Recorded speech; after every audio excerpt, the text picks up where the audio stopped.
G'day, and welcome to Tartarian Truthers with your hosts, Casey and JoJo. Hi, everyone. Unfortunately, today we have to start our episode with the very sad news of the passing of our beautiful friend, Gil Deem.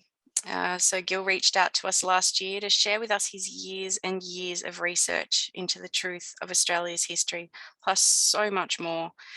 He was the editor of Truth Hunter, which was a monthly publication that ran for 5 years from 2002 to 2007, with 60 magazines in total. Yeah, Gilbert Deem was an incredibly kind-hearted man that we were just so fortunate to have connected with through this page actually. He was so open and willing to share his knowledge, and lucky for us, his findings on the unwritten history of the ancient land of Australia, and even sent us a USB that included copies of every single one of his publications, amongst other things. He distributed them far and wide without making a cent. Wow. Gil was not the kind of person that wanted riches or fame. He knew instinctively that things just didn't add up, and he was able to research and piece together so many inconsistencies on not only Australia's history, but that of our entire realm. We are going to keep his legacy alive by finding ways to incorporate his articles into our future episodes. Yep, that is right. And, Gil was not only a dedicated truth hunter historian, he was in the army and served in Vietnam in 1971, retiring as a WO2. He wrote a book called Close Call in 2012. He was a numerologist, a rock and roll dance instructor, and he even sat in the back of a van for 2 weeks with David Icke on one of his earlier Australian tours. Wow. What a man. What a man, hey. And thank you, Gil, for your service and for staying strong in your conviction in seeking the truth. Your legacy will live on through us, we promise. We need more people like him, hey, JoJo. Yeah, we sure do. So, Casey, what's today's episode on?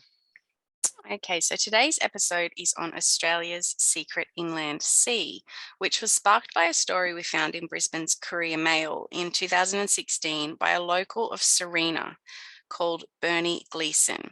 The article was called Shells Found Well Inland. About 5 miles west of the largely deserted town of Ogmore lies a small mountain. The mountain is named, but I have forgotten its name. I was just 16 years old. I am now some months off 99 years. When I came to the far western side of the mountain, I found a shoreline of seashells, similar to what is found on every beach in Australia.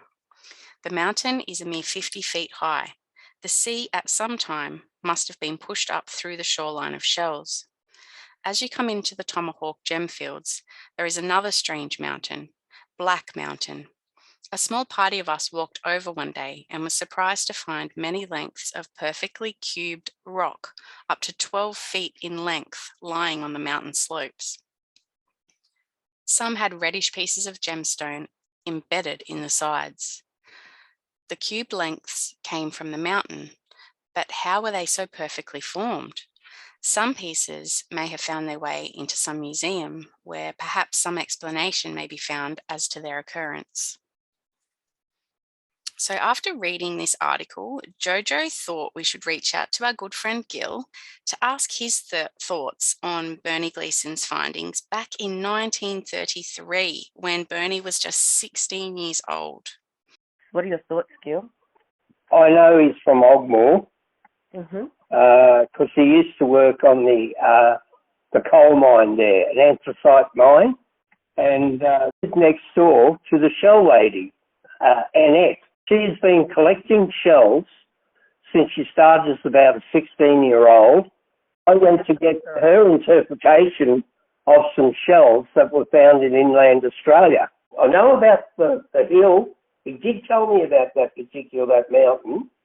It wasn't very big. So I do know a lot about shells in Central Australia. After our conversation, Gil was able to find the name of the mountain and narrow down the location, and later sent us this map. Bowman Hill is the likely location of the shells that Bernie found all those years ago. And we will definitely revisit this site again in the future for another episode. But Gil also sent me on a wild goose chase through his Truth Hunter publications to find out more about what he's found regarding the inland sea. Alrighty, so first stop is Truth Hunter number 41, Sturt and the Inland Sea, which was part of the Rediscovering Australia series. So Charles Sturt was certain he would find the inland sea in Australia, and it is well documented in this Truth Hunter article written by Val Osborne in 2006. Whatever happened in Sturt's landscape had not preceded his visit by very long at all, and it had also occurred on a grand scale. The flood soils of the Murray, he said, were the pure accumulation of vegetable matter and covered hundreds of thousands of acres. Continuing downstream, he left the undulated hillocks and past giant cliffs of fossils of uniform appearance, and then, by a freak of the afternoon sun, an entire cliff blazed like a mirror. Returning, he found the cliff a mass of selenite studded with glass-like half opal, and meticulously recorded the specimens. He placed the seashells he also collected squarely in the tertiary period, but he was obviously mystified as to the history of the accumulated fossils. He insisted on identifying the catastrophe with Noah's deluge, and we can understand why his journals have never been popular among today's prejudiced academics. As he said, I was told that Australia was a basin, that an unbroken line of hills lined its coasts, the internal rivers of which fell into its centre and contributed to an inland sea. He was not prepared to find the gap that allowed an escape of the sea waters to the coast. He went on to conjecture, it is to be feared we shall never arrive at any clear demonstration of the truth of our surmises with regard to geographical changes. Further comments did not endear him to his contemporaries, and nobody has bothered to follow in his footsteps or to expand his initial research. So interesting. So even though stories of floods are common in most Indigenous cultures, it's as though all Stuart's peers dismissed his findings as if it never was, keeping it all hush-hush or a secret. Poor Sturt. I mean, he really thought he would gain traction and prove that there was an inland sea in Australia. And fortunately for us, he kept detailed drawings of his findings on his river expeditions.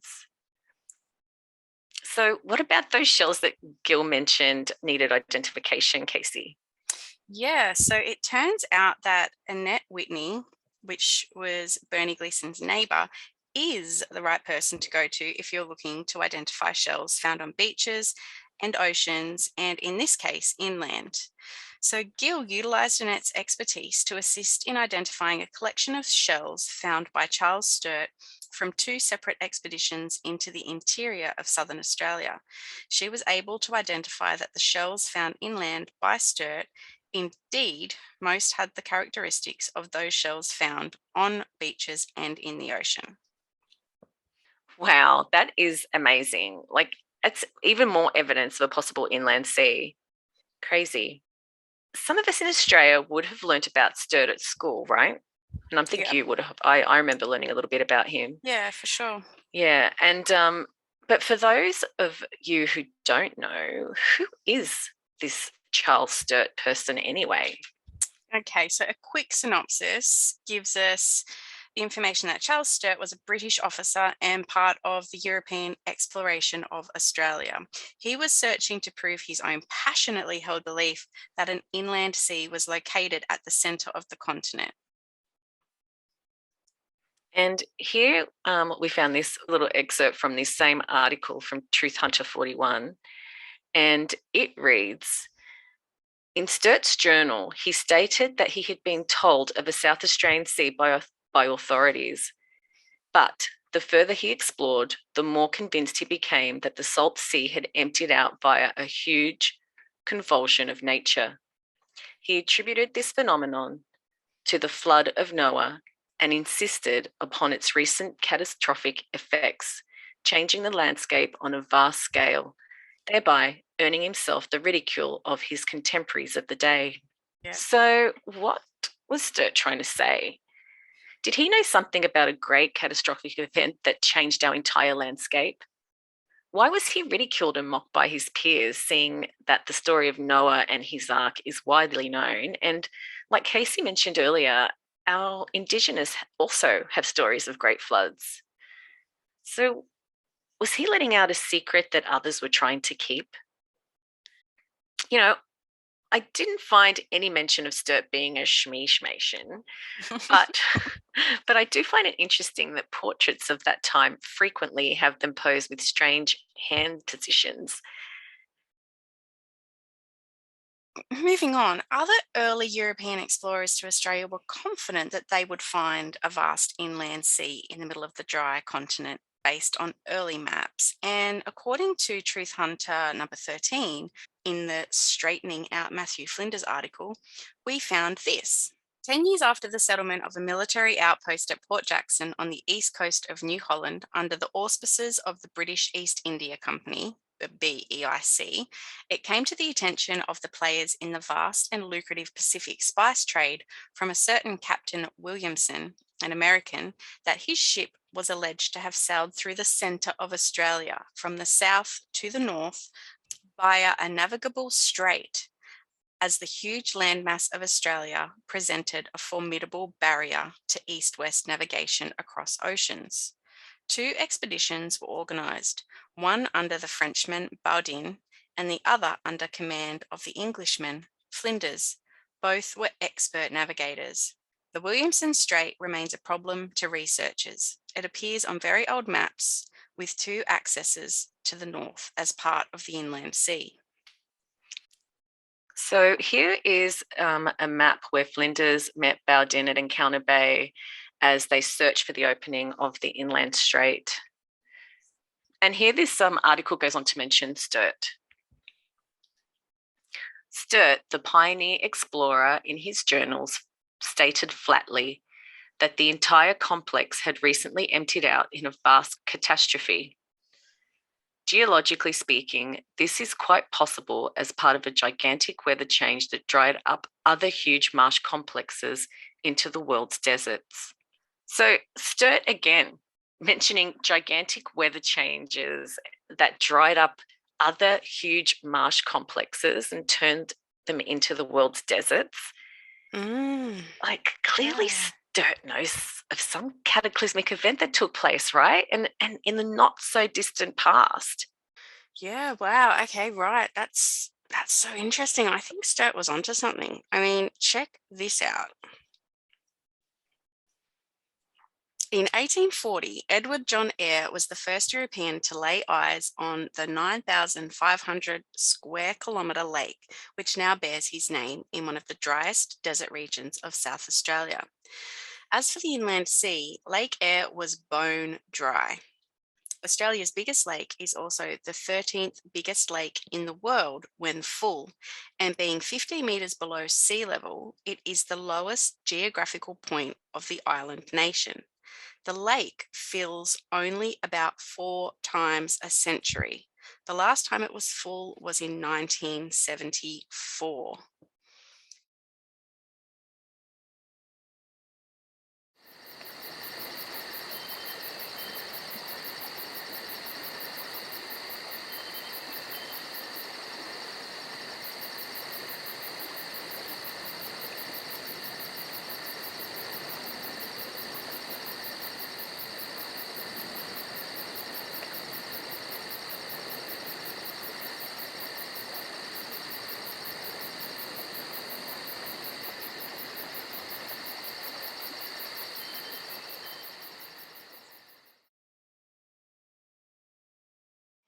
And what about the Great Artesian Basin that you visited in Lightning Ridge, JoJo? I mean, that contains a vast volume of underground water still to this day, right?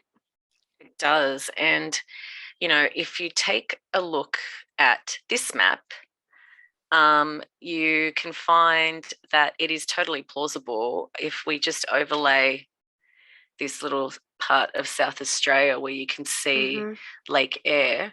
Yeah. It's almost as though it would all connect up through the Artesian Basin, right? Yeah. Those rivers and lakes. Yeah, that's totally plausible. Hmm. Yeah, so it's interesting to note, though, Jojo, that Joseph Banks, who was also a part of, these early colonial explorations, he made mention of the lack of inland bodies of water in Australia. So he said, sailing with Cook up the east coast of Australia in 1770, it is impossible to conceive that such a body of land as large as Europe does not produce vast rivers. Interesting. And again, looking at this map, our rivers are located right in the same location that quite possibly had this huge passageway south to north. That's right. And quickly, on a side note, Casey, do you remember learning about Sir Joseph Banks at school? Yeah, he was a botanist, right? I've even heard him be referred to as the father of Australia. Yeah. Okay, so turns out Sir Joseph Banks was someone different, actually. So Sir Joseph Banks, a director of the BEIC, which is the British East India Company, was active with both Cook and Flinders in the establishment of such coastal shipping lanes, and Banks' cover was that of a botanist of the Royal Geographical Society. What? So it was a cover? He wasn't really a botanist? He was not. Isn't that interesting? And that was a little take I took from that article as well, but a bit of a side note, I guess. It adds an extra element, doesn't it? Moving on. Okay. Back on track to Flinders and Borden. In the journals of both English and French navigators, we find clear evidence of French and English companies sponsoring the establishment of proposed future sea lanes for the English and French empires. The BEIC on one hand and Napoleon on the other. We also note that contrary to the sanitized histories, both navigators were well provided with charts and knew exactly what they were doing, simply tracing the tracks of their expeditions on the established charts of the time. Had Napoleon succeeded in destroying the fledgling military colony at Port Jackson, Australia would not be a British colony today. Wow. That is very interesting, isn't it? Yeah. So, Casey, do you think that the Brits and the French were looking for new ways to, maybe invade Australia or New Holland at that time from the inside? Like after they discovered these maps, the Williamson Strait maps. Yeah, I don't know, Jojo, but it certainly appears that way when you start, piecing all of these little bits together, doesn't it? It sure does.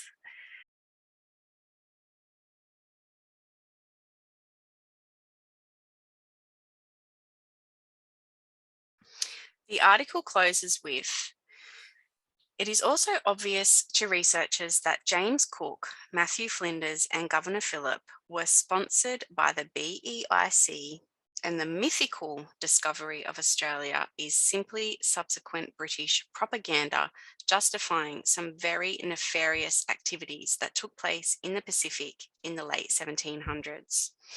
After Flinders' incarceration as a British spy in Mauritius, both the BEIC and his patron, Sir Joseph Banks, abandoned him.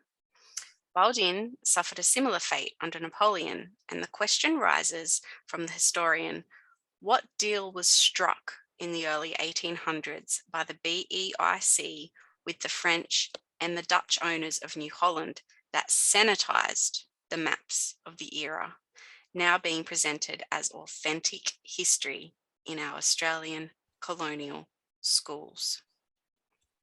Wow. I mean, it's hard to begin to conceive the lies we've been taught, JoJo.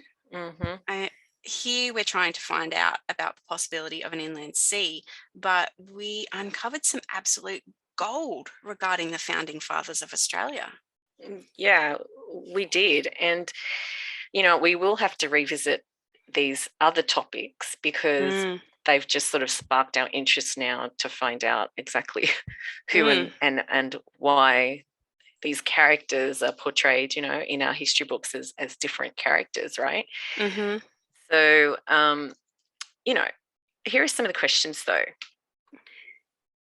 Like, did we in fact encounter a major cataclysmic event that Sturt was so desperate to uncover?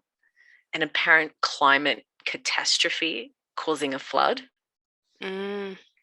Were Flinders and Borden actually spies looking for ways to overtake the peaceful people of New Holland via an inland sea? And I find it interesting too that we couldn't find any old maps which included the Williamson Strait. And, was this also just a farce to derail the Brits and the French? Yeah, and also, why did we not learn about the nefarious ways of our founding fathers at school? I mean, they were all revered as good men of good standing and instead memorialized, with the naming of roads and monuments and schools. They didn't really deserve that, JoJo. Not at all. I don't think so. Nice picture of Matthew Flinders there. So much going on in that picture, JoJo. I know. You can see Prince William unveiling this memorial, I guess, of Matthew Flinders. Very interesting. Yes. So with that, we are going to have to leave you, but we hope you enjoyed this episode. And this is not the last you will hear on Australia's secret inland sea. So please stay tuned. Yes, there will be more. We will bring you more. And, Gil had so much more about the inland sea too in some of his Truth Hunter episodes. So we'll continue to unveil those. But before we go, let's watch this short clip of the Bush Tucker Man. So this is from his episode on the Dutch settlement, which we had originally shared a little portion of this in our very first episode way back last year in September. But this is just another little tidbit that we found that could possibly pertain to an inland sea. And we'll be back next week with more. Bye, everyone. See you later. Bye-bye. That's why I decided to contact you, because I've said these ladies have got their hearts in the right place. Yeah, I'd like to be a truth finder and a truth revealer. Well, I'll tell you what it is. You don't play the trumpet plays through you.